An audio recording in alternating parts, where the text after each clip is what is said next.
কাতারের সঙ্গে প্রতিরক্ষা সহযোগিতা চুক্তি করতে চায় পাকিস্তান। সৌদি আরবের পরে এবার কাতারের সঙ্গেও প্রতিরক্ষা সহযোগিতা চুক্তি করতে আগ্রহ প্রকাশ করছে পাকিস্তান। কাতারের আমির Sheikh Tamim bin Hamad Al থানিকে এই প্রস্তাব দিয়েছে দেশটির প্রেসিডেন্ট আসিফ আলী জারদারি।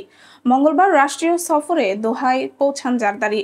সফরকালে শেখ তামিমের সঙ্গে দ্বিপক্ষীয় বৈঠকে তিনি প্রতিরক্ষা সহযোগিতা বিষয়ক চুক্তির প্রস্তাব তুলে ধরেন। তুরস্কের রাষ্ট্রায়ত্ত বার্তা সংস্থা আনাদোলুর প্রতিবেদনে বলা হয়েছে, কাতারের সংবাদ মাধ্যমের বরাতে জানা গেছে, জারদারির প্রস্তাবে ইতিবাচক সাড়া দিয়েছেন শেখ তামিম।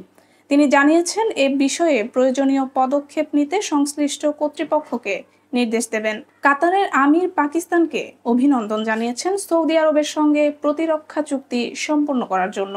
গত 17 সেপ্টেম্বর মধ্যপ্রাচ্যের প্রথম দেশ হিসেবে সৌদির সঙ্গে এই ধরনের চুক্তি করে পাকিস্তান।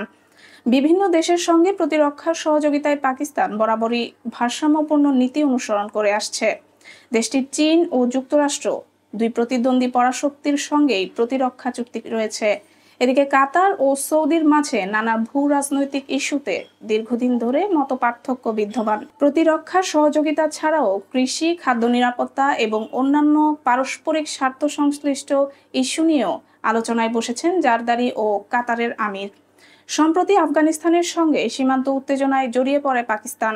দুই দেশের মধ্যে উত্তেজনা কমাতে কাতার মধ্যস্থতা করে। যুদ্ধবিরতি প্রতিষ্ঠায় সহায়তার জন্য কাতারের আমিরকে ধন্যবাদ জানান পাকিস্তানের প্রেসিডেন্ট।